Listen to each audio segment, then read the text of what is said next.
Hello YouTube, welcome part 10 of the Educated Barbarian dedicated to the meditations. Last week we left at the end of a paragraph that was discussing the action of remembering when you extend a hand to someone and how it needed to be understood, because you can't just hold that on over the person's head. You actually have to use it as a way for you to understand that you've done something good so that you can repeat the action in the future. Not necessarily that it's something that will make you feel better about it, per se. And the same trend is going to continue this week as I continue reading to you the quotes that I find the most important in this Stoic book. All things are united in one bond of harmony, and just as all existing bodies go to make the visible world what it is, so destiny, as the general cause, is compounded of all particular causes. The most unphilosophical grasp my meaning, for they say, fate gave this so and so, this was appointed or prescribed for him, let us then receive the decree of fate as we receive the prescriptions of Asclepius. He prescribes many things for us, and some of them are harsh medicines, yet we obey him gladly in the hope of help. So, first off, there's the idea of the source again, the fact that we're all connected to one another, and that because we're all connected, the force that drives us forward, that you could call destiny, also connects us, and therefore it impacts all of us equally in how we're supposed to deal with it, not exactly how it's going to impact our lives. But it means that regardless of the fate, regardless of the hand you're given, the action of accepting that hand is available to all of us, and in reality it is forced onto us. And the people who refuse to accept what they have to play with never play at all. And it's the first step to accepting your life and accepting that you have the ability to make changes, that it is to accept that the change will have to come from the fact that you were given a certain state of being when you were born, and that you have to deal with it.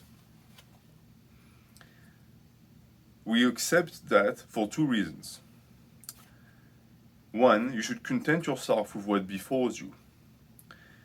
It was created and ordained for you, and was in a manner related to you from the beginning, in the weaving of all destinies from the great first causes. The second is that even what happens severally to each man contributes to the well-being and prosperity of the mind, which governs all things, and indeed, even to its continued existence. For the whole is maimed if you break in the slightest degree this continuous connection, whether or parts of causes. And this you are doing your best to break and to destroy whenever you repine at fate. So it's recentering also the context of what it means to go against fate. It's framing faith as not only something that connects all of us, but also something that could potentially be of detriment also to others if you refuse to abide by it. And I think it's actually quite smart, because the type of people who tend to be miserable and who take it out on others are people who refuse to accept fate, or who accept it too literally. You see a lot of that type where they'll say that their life is terrible because they were born this way, someone did that to them. But that's not accepting fate, because when you accept your fate, you accept that you have the power to change it. If you become a victim to it, then you're not really accepting it. It's a nuance that's very important for mindsets like Stoicism and even nihilism, because constantly complaining about your luck, about the cards you were given in life, that's not accepting faith, because you're constantly fighting it. You're constantly trying to, in a sense, change history. These people, if they were given the chance, they would change the state they were born in. And since that's not possible, they're stuck in an endless loop of wondering, what if? What if I was taller? What if I had better genetics for building muscles? Well, that's never going to happen. So you need to accept the fact that it won't, and then move on from that. The people who accept it but then never move on and evolve also don't get it. And as Marcus Aurelius says, they hurt the collective, because you lose your ability to be part of any society when you do that, because you cannot evolve anymore. You are stuck. You are not going forward at all, and therefore you are dead weight. Fret not, neither despond, nor be disheartened, if it be not always possible for you to act according to your principles of perfection. If you are beaten off, return again to the effort, and content yourself that your conduct is generally such as becomes a man. Speaking about the endless quest for perfection, and the fact that some people, if they cannot do something perfectly, they won't do it at all. And that's something that plagues a lot of bodybuilders, where they're small, they don't have any muscles, but they won't go into it because if they can't get the perfect workout, if they can't get the perfect optimal results, then they think, okay, I might as well do nothing. Between doing nothing and 30 push-ups, the correct choice is 30 push-ups. Because 30 push-ups will lead to 60, then some chin-ups, then some sit-ups, then some hell squats, and just like that, you did a full workout. It's always better to be in action. It's also good to think about the action, but action always trumps reasonment and thinking. Because if you had to choose between one or the other, physical or spiritual, what leads to more gains is always this physical aspect. It's the fire. After that, the way you feed the fire, the way you try to avoid the smoke blowing in your face, that's the mental, that's your cerebral ability to adapt and be intelligent with your training. But if you don't actually train, there is no point. It's like being really good at a theory, but in practice, you are completely worthless. And that is something that needs to be avoided. That is something that perfectionism sometimes leads to. And Marcus Aurelius tells you that as an advice, you should just focus on effort and focus on what it means to be man. And here it's mankind, and man is born to be productive, and therefore anything productive will lead you to where you want to be.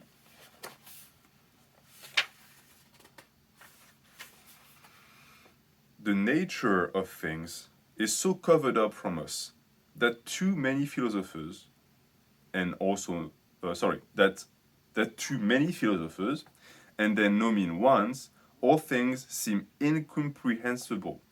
The Stoics themselves own that it is difficult to comprehend anything with certainty. All our assent is inconsistent, for where is the consistent man? Consider, too, the objects of our knowledge. How transitory are they, and how mean? How often they are in the possession of the debauchee, of the harlot, of the robber. Review again the morals of your contemporaries. It is scarcely possible to tolerate the best mannered among them, not to say that a man can scarcely tolerate himself. Lots of things here. I feel like those are not really connected. A lot of sentences that are non sequitur, but all of which are interesting. So the first thing that's interesting is the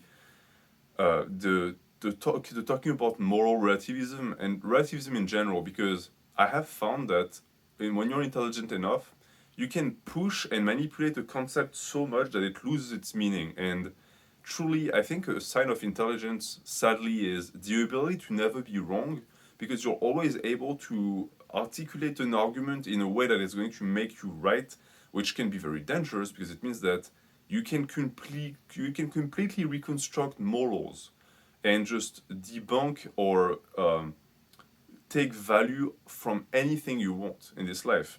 And the issue is that some people actually make a career out of that, and they start actually debating people with these tactics. And that's when you lose sight of yourself and of the truth in general, because even though an absolute truth can never be reached, there is always a sensible conclusion can be reached among people who have the ability to think, as long as there is no agenda involved, of course. But that is, it's striking to see that philosophers are pointed as being the main culprits of that. And it's something that you can do as well if you want to try at home. You pick one word, and it works better, I found, if it's in your native language. And if you repeat that word out loud enough times, it loses its meaning, meaning that it sounds like you're saying a word that doesn't exist. And the reason for that is the same principle that is explained here. You've rehashed it so many times that you lost the practical ability to use that word for communication. And now it's became a pure concept. And a pure concept has no meaning attached to it. And I think that it's the same for if you try to think too long about a certain idea, you get to a point where you have emptied it completely of its content and put your own in there so much so that you are not able to reach back for the original content and definition anymore. And that is dangerous. So I say that the best way to avoid that is to always be effective when you try and think about something. Try to know why you're thinking about the thing. Don't just let yourself be guided, because that's when you get lost. And then there's also the discussion about the tendency to try and reassess our understanding of concepts based off what others do, which Marcus Aurelius justly points out is not possible, because the average person either never thinks about the concepts, has been brainwashed about the concept, or has some deviant idea about the concept. And so that cannot work like this, which is sad, because it means that you cannot mirror your beliefs and just match them with society's belief. It will never work. If you do that, you're going to be brainwashed like them. Maybe you'll be happier, but you'll also be stupider. And so what is said here is that, as a conclusion, since it's not possible to tolerate these people, how would it be possible to even tolerate yourself? And to me, that's not an admission of impossibility. It's not Marcus Aurelius who's telling you there is no way to actually get to that, and thinking means nothing. Of course, he would never say that. What he meant, however, is that the source and the ability of the source to produce concepts that are pure is undeniable, but the ability of you, the interpreter of the source, to grasp these concepts might not be. Meaning that you need to always distrust your own self, because your own self doesn't have the ability to always be right. And that expands also to the rest of society, which is really, because if we are talking about the source, we're all connected, just a bunch of other people who come from the same source and who are just as unreliable as you. And because they're unreliable and you know it, you should also understand that you're unreliable as well. The only thing that's reliable is the absolute certainty of the source that you should strive to try and capture as much as you can.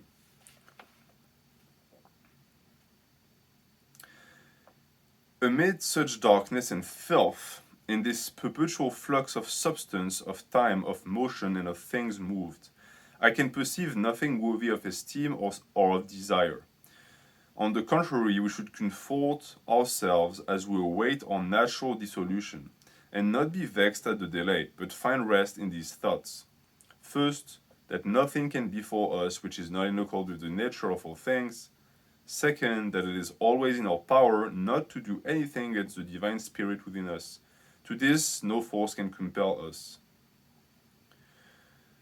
So, it's discussing a feeling that I'm very familiar with, which is the observance of the world around you and thinking it's not even worth it. There's not even a point, because the world moves too fast, or any ability or any capabilities or any will that you might have to make a change, to be a positive influence, is lost, because there's just too much of the opposite. You're fighting against people who are too organized, who are too powerful, and who are being guided by basic instincts, and therefore they have the crowd with them. And the problem is that it's always going to be like this. And I've touched about that I think 3 episodes ago, but if you think like this, might as well just give up and join them. If you want to be a positive influence and you want to be a stoic, that's going to be your life. It's what Marcus Aurelius is getting at here. It's accepting that, yes, that's the state of the world, understanding that doesn't make you a better person, and giving up because you know that makes you a worse person. So you actually have to fight it. You have to stay strong. And how do you stay strong? As he says, 2 steps. 1, understand that as long as you stay true to your source and to nature, anything outside of it doesn't have the power to take you down. And 2, that if you have one power, it's the power to be true to yourself and to be true to your own power. And as long as that power is respected, there's nothing to fear. I've always found that when you stay true to yourself, even if other people don't like it, at least you like you.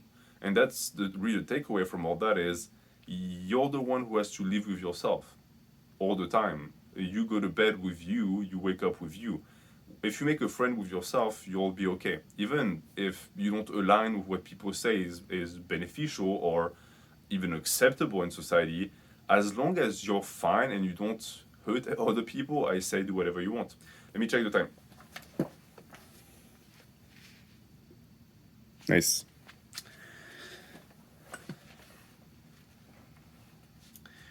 To what end am I using my soul?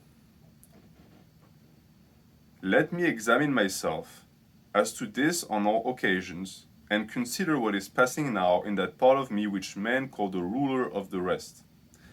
Let me think too, whose is the soul that I have? Is it a child's? Is it a youth, a timorous woman's, or a tyrant's? The soul of a tame beast or of a savage one?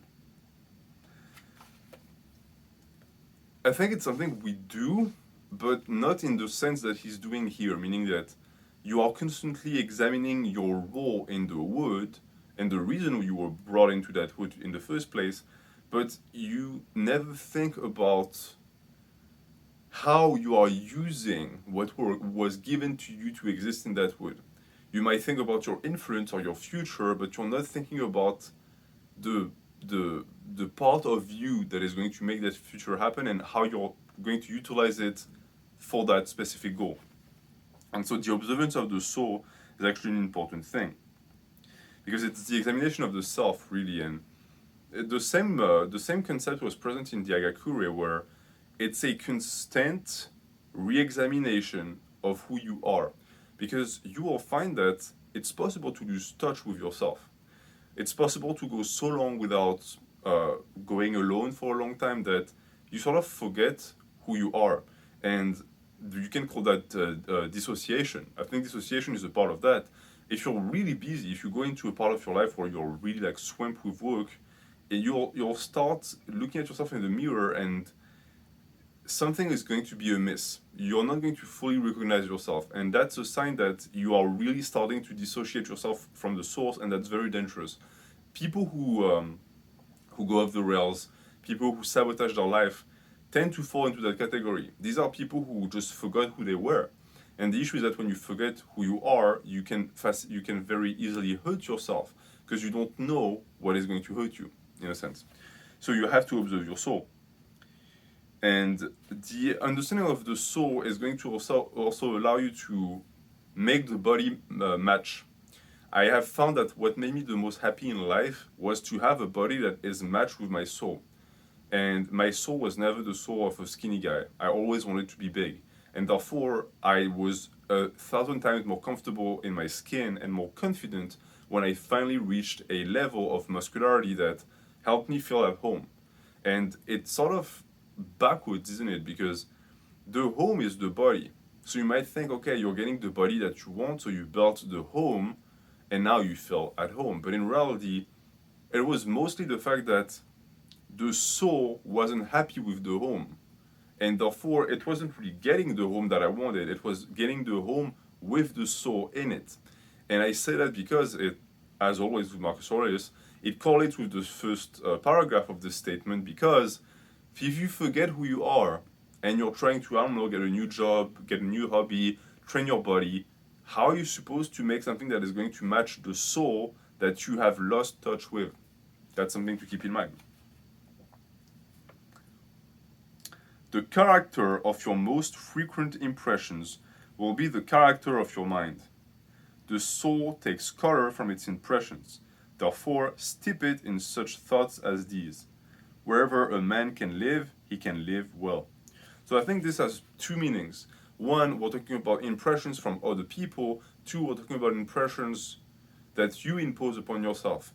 I think the first one is the most obvious, but influences in your life are very important. And it's the reason why, if you're a parent, you need to be really careful about who your kid hangs out with. I have seen good kids hang out with the wrong crowd and completely sabotage their lives. And they don't know any better. It's on the parents to actually stop that from happening. But then, when you grow out of that phase, if you weren't too messed up as a child, you will be able to choose who you associate with, and now it's on you. The people who you pick around you are going to determine your life because they make impressions on you. And you might think that you would have grown out of that impressionable state where you still base the way you behave and the way you interact with others on what you think they will like, but in reality you never will. Or if you do, it's because you will have developed a strength of character that would mean that you were already not impressionable in the first place. So it's sort of a moot point, but that's one to keep in mind. It also goes with the internet. If you interact with a lot of negative websites, a negative entity on the internet, you're going to become negative. You're going to feed off that energy. And I hear many people ask me, I visit this website, it's putting me down. What do I do? Stop visiting the website? If you ask me, that friend is making me feel terrible, what do I do? Stop seeing the friend. You're not forced to do any of these things, just stop. And when you're past the kids stage, any negative influence in your life is because of you. You're the one who's choosing to have these influences in your life, so just get rid of them. And the second is impressions from your own mind that is just a perpetual state of representation that happens again and again and again that you impose on yourself. And that is the way you react to things, that is your outtake on life. And I'm not the type of person that will tell you to always be positive because I don't believe in positivity only. I think that negativity is a very important force. But I think that forcing either is not good, meaning that being fake positive is terrible. Being fake negative is terrible. And you know both these people. You know the fake positives that are always happy and always trying to see the glass half full. And you see the fake negatives who try to fish compliments by pretending to be depressed. Those people have gotten it wrong because they started doing that to get attention from others, which is already bad. And now they have created a habit for themselves where they have created an environment where they're going to become very comfortable with that behavior, especially if it got them attention. So they're going to repeat it again, again, and again. And that is dangerous because they're going to ruin their life. So in terms of impression for yourself, you want to stay true to yourself, and you want to always choose the path that is going to be steeped with logic, with your emotions not necessarily repressed, but restrained to the limits and boundaries where they belong. You don't need to have them take over. They need to be restrained. They need to stay where they can be most effective for you.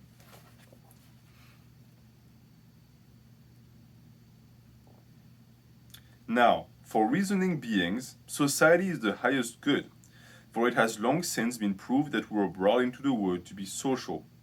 Nay, was it not manifest that the inferior kinds were formed to be for the superior, and the superior for each other? Now, the animate is superior to the inanimate, and beings that reason to those that only live. Okay, so this one is interesting. Lots of concepts in here. But before that, I want to go back to the sentence that I didn't really analyze before that's interesting. When he says that he's telling you to be careful with the impressions because you take the color of the things that you steep your soul in. And he says that a good example for that is that a positive thing to have as an impression for your thoughts is the sentence, wherever a man can live, he can live well. And I think that's sort of a sentence that's given to you like in passing, but it's an important one because it carries a lot of things. It carries self-responsibility. It carries the acceptance of chaos, of imprevisibility in your life, of constant change, and of adaptation. Regardless of where I put you, you should be able to live well. And that means be productive, that means be happy, that means be of use to society. And I think you have that power. There are certain conditions and environments that will make it strictly more difficult, but as long as you are surrounded by other humans, you should have that ability. And I think that intelligence, in my opinion, the ability to be adaptable, can be correlated to that. Someone who is extremely intelligent will have the ability to integrate and flourish in more environments than someone who isn't intelligent. So that's personally my preferred interpretation of what the intellectual quotient, le quotient intellectuel IQ would be. Now, and then there's the now for reasoning beings, society is the highest good, for it has long since been proved that we were brought into the world to be social. Nay, I already read that, sorry. So, for this one, as I said, several interesting concepts. First is the fact that it's something I've said before. Marcus Aurelius really insists on the fact that you were born to be social. And I think he does so because he understands that the philosophy of Stoicism would lead to a lot of hermits, to a lot of people who just ostracize themselves and think, okay, that's what a Stoic is. Well, Marcus Aurelius is telling you that no, that's not what a Stoic is, just because you are being told to control your emotion and to not participate in gossips doesn't mean that you have to just remove yourself from society entirely.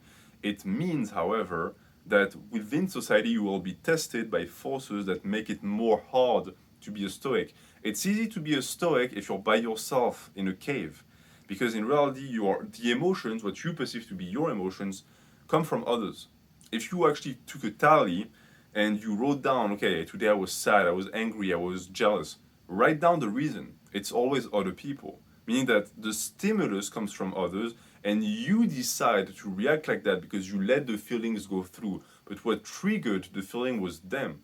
And therefore, a Stoic, a true Stoic, needs to exist in society. And I think that there has never been a more difficult time to be a Stoic than now, which means that if you're up for the challenge, you're going to be challenged real good.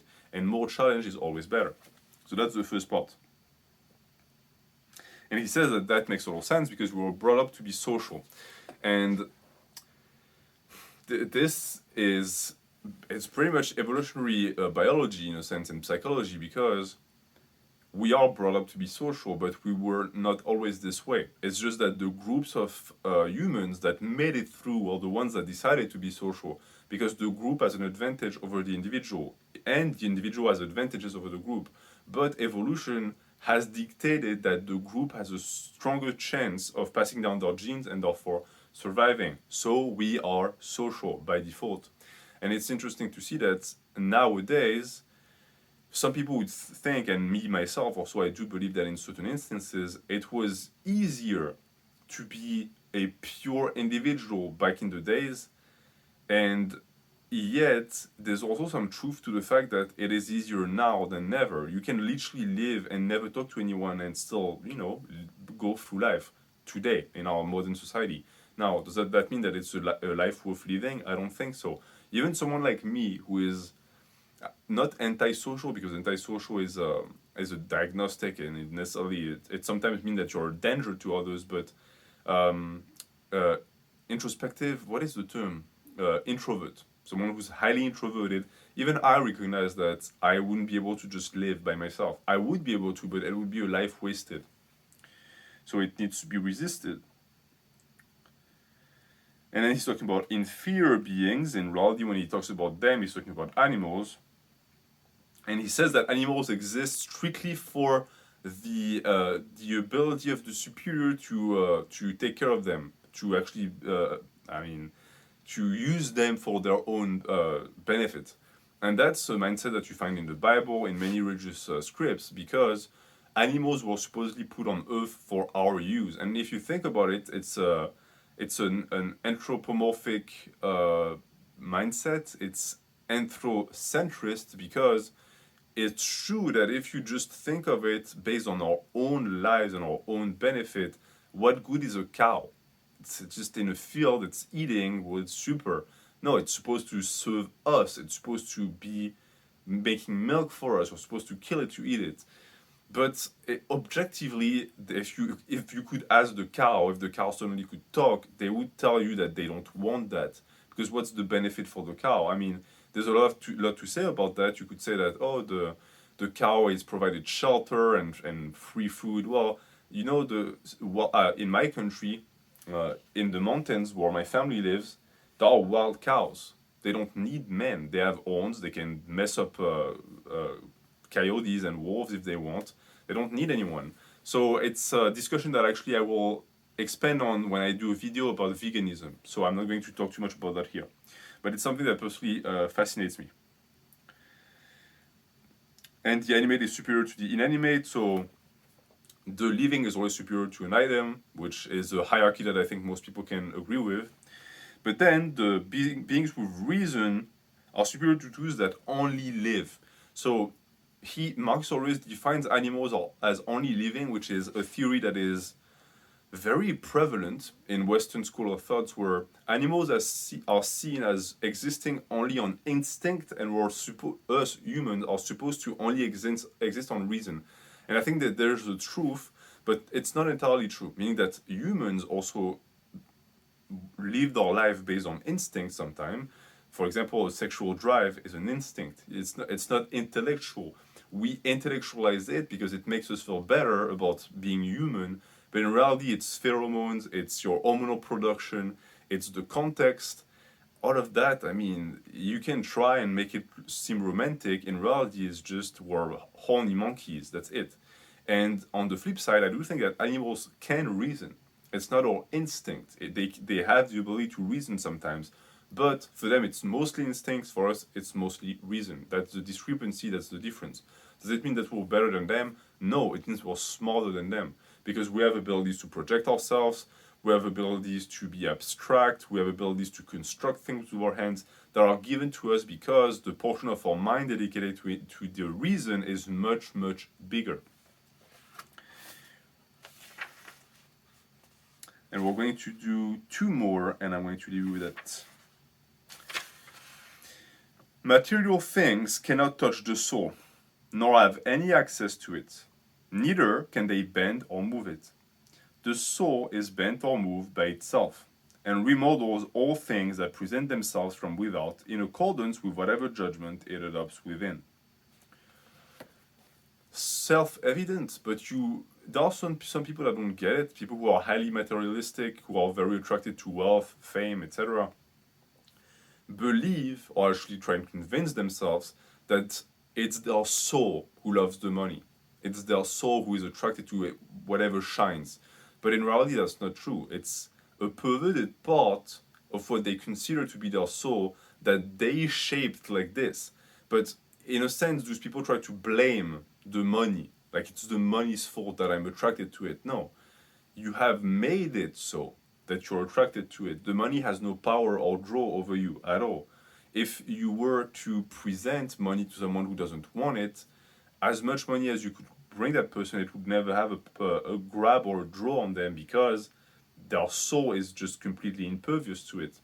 So it's something to keep in mind, it's something to strive for, because you've heard it 1,000 times, your possessions end up possessing you, and the more you have, the more shackled you become.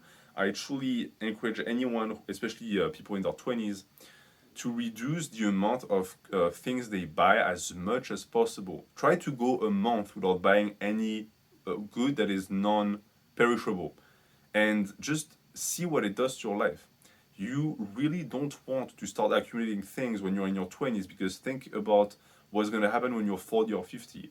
You're going to end up with a pile of garbage. Don't let these things weight you down in life, because they will. And he says also that the soul remodels all things and bends all things. So you can also, if you want to, make it so that you unlearn those bad habits. It's not forever. In one respect, man is nearest and dearest to me, insofar, that is, as I must do good to him and bear with him. But insofar as some men obstruct me in my natural activities, man enters the class of things indifferent to me, no less than the sun, the wind, or the wild beast. By these indeed some special action may be impeded, but no interference with my purpose or with my inward disposition can come from them, thanks to my acceptive and modifying powers. For the mind can convert and change everything that impedes its activity into matter for its action. Hindrance in its work becomes its real help, and every obstruction makes for its progress. So, lots to decipher here. But the first thing is that it's either you're faced with someone who is not a hindrance and therefore you should be good to them and help them as much as possible, or you're faced with someone who isn't and you just ignore them. You see that there is no third option. The third option, I think, would be, what if a man does bad to the group but not you necessarily? I would think, and maybe I'll be proven wrong later, but I would think that this is when you actually take action to squash them for the common good. But what follows is a fairly lengthy sentence, actually. where he pretty much explains to you that the men you ignore, by action of ignoring them, lose the power that they would have had on impeding you. Because in reality, unless they are physically trying to block you or they are actively trying to sabotage you in practical terms, there's no power there. And I think the internet is a very good example of that, because the internet is probably the most negative place that we have on our material world, and it's because it's virtual, of course. And yet, all of that negativity is non-actionable because it really does nothing. You can have as many people as you want dislike you on the internet, it does nothing. And you can apply that same thing to your real life. People dislike you, so what? As long as they don't act on it, it does absolutely nothing. In reality, someone who doesn't like you and who insults you, they're asking your permission to hurt you. If I call you an idiot, it's not a judgment call saying you're now an idiot, feel terrible. It's me asking, hey, do you accept the fact that I just called you an idiot? Would you be so kind as to let it get to you? And if you say yes, then it means that you have accepted you're an idiot and now you're hurt. You can just reject it. That's what he's saying. You can just say, well, doesn't touch me, and you keep moving.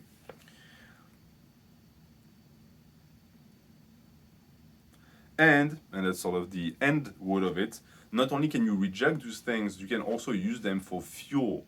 So, because the mind can convert and change everything that impedes its activity into matter for its action. So you can turn it into motivation. Now, don't let it get twisted in your head into thinking that it means you need to respond to these people or engage with them. It means that whatever energy they create by throwing those things at you can be grabbed and redirected into a direction that is more productive. Don't use it to get to their level, is what it says. It's basically, those people give you free energy, use it to elevate yourself. And as a sad byproduct of that, those same people will stay at the lowest level because they're wasting their energy propelling you forward instead of actually going after it themselves. So I'm going to leave you with that. We are going to start again at it's book 5. We're at quote 23 for next time. Thank you for watching. Have a good day.